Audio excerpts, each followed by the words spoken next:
I will tell you, you're not going to have a war with me, and you're not going to have a third world war with me. That I can tell you. I don't want to see wars. I don't want to see wars. I was in no wars other than we finished a war with ISIS, and we completed it, 100% complete.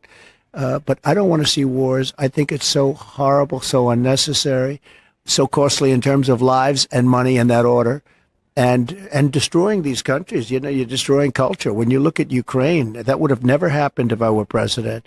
You look at the October 7th attack on Israel, it would have never happened. The current reality stands in complete contrast to the campaign promises. 3 U.S. service members have been killed. 5 others have been seriously wounded. These losses did not result from a minor incident or a limited clash, but from ballistic missile strikes and one-way attack drones launched by Iran against U.S. bases in Bahrain, Kuwait, and the United Arab Emirates. This is a direct confrontation, and American blood has been spilled. Even more troubling are signs that the administration may be downplaying the scale of the damage. While Tehran claims that Ali al-Salam Air Base in Kuwait has been completely disabled and puts U.S. casualties at as many as 560 dead and wounded, the official report from United States Central Command lists a far lower number. The gap between those two claims is more than the usual fog of war.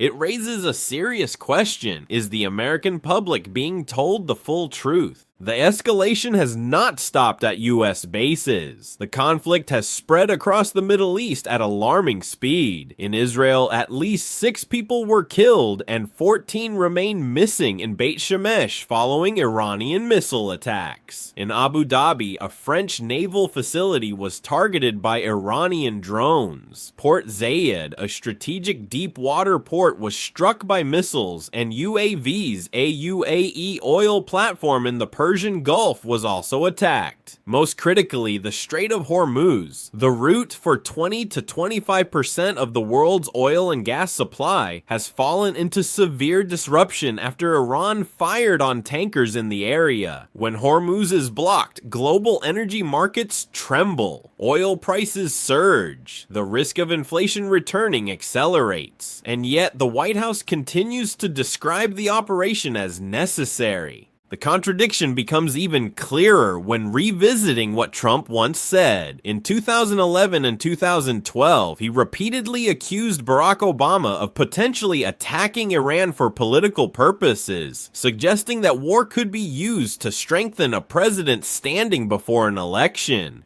At some point, there's no question, as sure as you're sitting here, unless something else happens first. Like somebody wanting to get elected, and the only way he's going to do it is to start a war with Iran. Because I tell you what, if Iran isn't negotiating now, they got to be crazy. Because they are sitting, and I said this the other day, they are sitting on hot timber. They are really crazy if they're not negotiating. And by the way, they do, in my opinion, want to negotiate.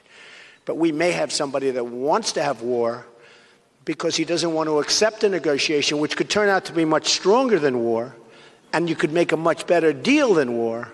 Trump called war for political gain a sad thing for the country. He framed it as manipulation of public opinion. Now, with another election approaching, with domestic pressure mounting, and with economic and legal challenges intensifying, his administration finds itself at the center of a major conflict with Iran. History appears to be repeating itself. Except this time, the man who once made the accusation is the one facing it. Trump's allies are also caught in the contradiction. J.D. Vance previously argued that war with Iran would be an enormous and costly distraction for America. Stephen Miller warned that political opponents would send American children to war. But once military operations began, those voices quickly shifted in support. Anti-war language faded, replaced by rhetoric about good and evil and consequences that must be paid.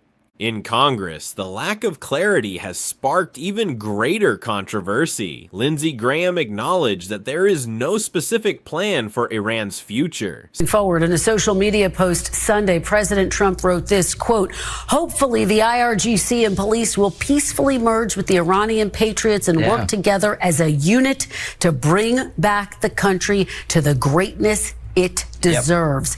Is hope the plan for the future of Iran? No, the future of Iran is going to be determined by the Iranian people.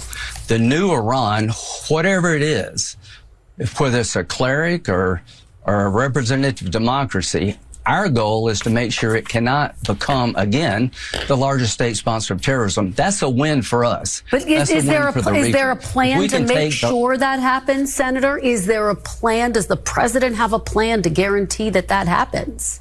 No, it's not his job or my job to do this. When Donald Trump stepped onto the campaign stage in 2024, he did not merely present himself as a strong leader. He described himself as a peace president, someone who would not start new wars, who would not allow America to be dragged into endless Middle Eastern conflicts, and who would not permit World War III to unfold on his watch. That message resonated with a war-weary electorate after 2 decades in Iraq and Afghanistan. It became a core pillar of the MAGA movement. America first. No endless intervention, no bloodshed and unwinnable wars. Now, as Iranian ballistic missiles and drones strike U.S. bases, as the Strait of Hormuz trembles and casualties mount, the question is no longer what Trump promised. The question is what this administration has brought America into. A familiar pattern has repeated itself throughout Donald Trump's political career. Say one thing to gain power, then do the opposite once in office. War with Iran is not an unexpected exception. It fits into a sequence voters have seen before. He promised lower prices, yet as Middle East tensions drive oil higher amid threats to Hormuz, the return of inflation becomes increasingly likely. He pledged to protect entitlement programs, yet debates over Medicaid, Social Security, and health benefits persist. He said he would release the full Epstein files, yet what followed was silence and vague explanations. Placed in that broader context, the current war appears less like an isolated decision and more like part of a pattern. That pattern rests on a simple principle. The message can change when circumstances change, as long as power is preserved. As a candidate, Trump fiercely attacked the idea of war for political gain. He directly targeted Barack Obama, warning that an Iran strike could serve as an electoral tool. The argument once sounded sharp. War can generate a rally around the flag effect, temporarily uniting voters behind the incumbent. Now,